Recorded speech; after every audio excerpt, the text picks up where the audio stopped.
Hi everybody, welcome to Christian Homestead. My name is Jared. Well, this could be a significant development. It seems that the talks that were planned with Iran have collapsed. This is from Axios. Scoop, plans for Iran nuclear talks are collapsing, U.S. officials say. The U.S. told Iran on Wednesday that it would not agree to Tehran's demands to change the location and format of talks planned for Friday, U.S. officials told Axios. Why it matters? The standoff could block the diplomatic path and convince President Trump to opt for military action.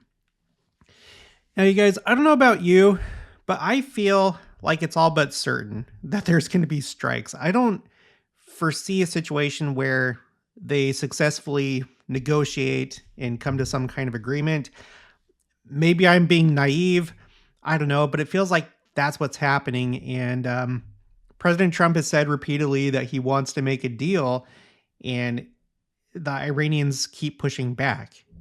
So you can only do that for so long before something happens. And I feel like the buildup of forces in the region, which costs a lot of money, and it's a lot of manpower and time, I feel like you don't really do that unless you're pretty sure it's going to happen. You could use it as a bargaining chip, essentially.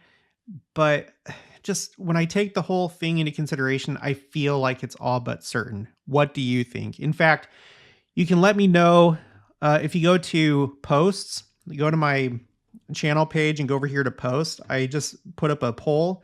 In fact, I'm going to refresh it and see if anybody's voted yet. Looks like we've got 2 votes. So the question is, what's going to happen with Iran? No strikes, regime remains. Or there are strikes, but the regime remains. Or strikes, which result in the regime changing. Or Armageddon. And that's kind of, the angle that I'm coming from. I'm trying to understand how Armageddon is going to happen. I feel like this is the best candidate. I'm not rooting for war. I'm not rooting for suffering or anything like that. But I'm trying to be observant and be mindful of prophecy. And this could be it. We're going to talk a little bit more about how this could lead to Armageddon in just a minute. Later on, friction point. We told them it is this or nothing. And they said, okay, then nothing, a senior U.S. official said. The official said that if the Iranians are willing to go back to the original format, the U.S. is ready to meet this week or next week. The Iranian mission told the UN the Iranian mission to the UN did not immediately respond to a request for comment. And then later on, the U.S. official said that considering Iran's behavior in recent days and the lack of a breakthrough in previous talks, they're skeptical a deal is possible. And I'm definitely in that camp. If you don't know what that's referring to, there's been some incidents. This is from Reuters, the 3rd, which was yesterday. U.S. shoots down Iranian drone approaching aircraft carrier. So they're acting a little bit aggressive.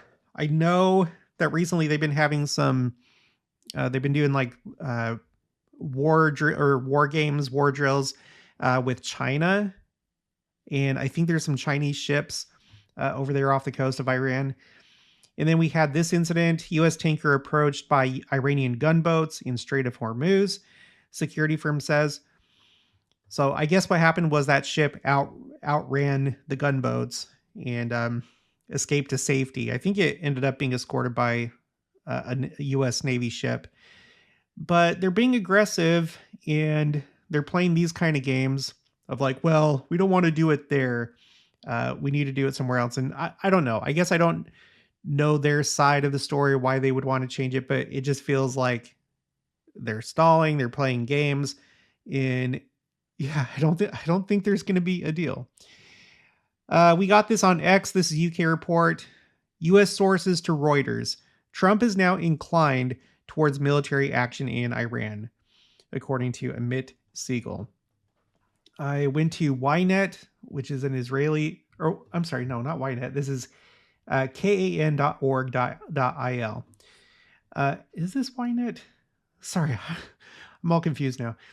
I switched it over to translate it from Hebrew to English. Anyway, Israeli sources, Trump signals he is considering a broad move regarding Iran, including regime change. And I do believe that that's the end game. I feel like it's always been the end game. I feel like it's been the end game actually for a long time. That would take an entire video to explain, but that's one more reason why I feel like that's ultimately what's happening. I think that things are coming to a head, and I feel like Iran is probably going to do something dramatic. I don't. This has been like an ongoing saga and drama my entire life. I was born in the 80s. So ever since the Iranian Revolution until now, it's like this has been a big ticking time bomb, and we're now getting to the last seconds. And so I always say it's like playing a board game and you're being overwhelmed by the other players, and you could lose your cool and flip the board out of anger. In other words, do some pretty dramatic things. And you have Iran, but it's not just Iran, it's all the other players, all the proxies that Iran controls or influences. So, for example, this is from Israel Radar. They're quoting, or they're referencing Khan News. Eyes on Yemen.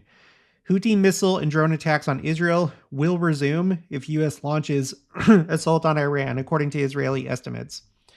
IDF ordered to prep for strikes in Yemen. And I'm sure that will happen. That's my assessment. UK report, they're referencing I-24 News. The IDF Northern Command assesses that if the United States attacks Iran, Hezbollah will join the war. Now, that's been a big question for me because they are in the north and Armageddon is supposed to take place in the north of Israel. Could they do something similar to Hamas? I don't know if they have the capability now that the war has started and there's not really an element of surprise, but could something happen to where they make their way into northern Israel? Could they fire off all their missiles?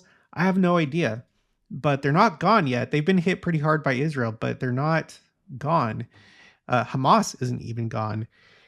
And then we have this Israel Radar. They are referring to Ma'ariv Online.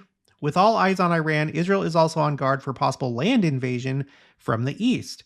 In recent days, IDF took steps to prep for a potential raid by Jordan, by Houthi forces or militias from Syria/Iraq. Now, with all these, I tried to go to the original article because that's what I prefer to do. I wasn't able to find the original article, but in this case, an invasion from the east, I came across this. Okay, here's my Ynet article. That other website was some other website. Okay, Iraqi militias and Houthis threatened to reach Israel through Jordan as IDF reinforced the border. I'm just going to skip down to this part. For years, the drug and weapons smugglers who nevertheless succeeded in crossing were handled mostly by small units of the Jordan Valley Brigade and especially by Israeli police. Even the growing weapons smuggling in recent years, driven by Iran and expanding in scope and intensity, was viewed until 2024 mainly as a criminal problem.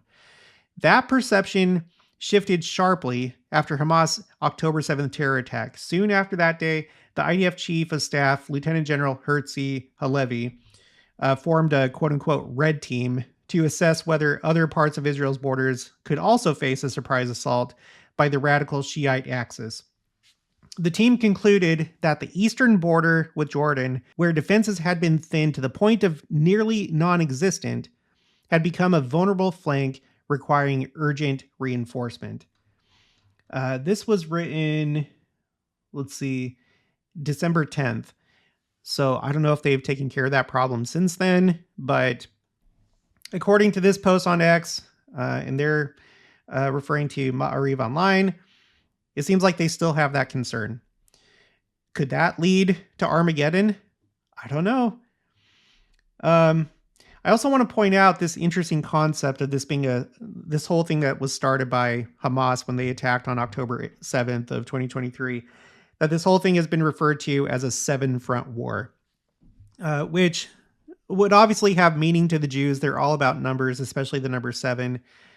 7 also holds significance to us in our church. And there's like a number of different articles that talk about this concept. There's this blog entry. This is on the Times of Israel, and it points out you have the 7. This person is making a case for 12, but you have Gaza, Iran, Hezbollah, Yemen, the West Bank, Syria, and then what I had seen, in other places is Iraq would be the 7th. But usually, in a list, they would reserve Iran for the last because it's the big bad guy. But those are the 7. This person's making an argument for also Turkey, the U.S., anti-Semitism around the world, the press, peace partners. So he's like, being like, yeah, well, we have all these different groups. I think it's more like 12. Either way, interesting numbers and an interesting concept. Something to think about. Let's go ahead and finish off by looking at the poll that I put out there. So far, we have 12 votes. So 17% think no strikes, 33% think strikes and the regime remains, and then 50% believe there's going to be strikes and regime change. So far, no votes for Armageddon. So make sure to take this poll. Just go to my homepage and then go to posts, and then you can take it. And we may do a follow-up. But that's going to be it for this one. I'll talk to you guys later.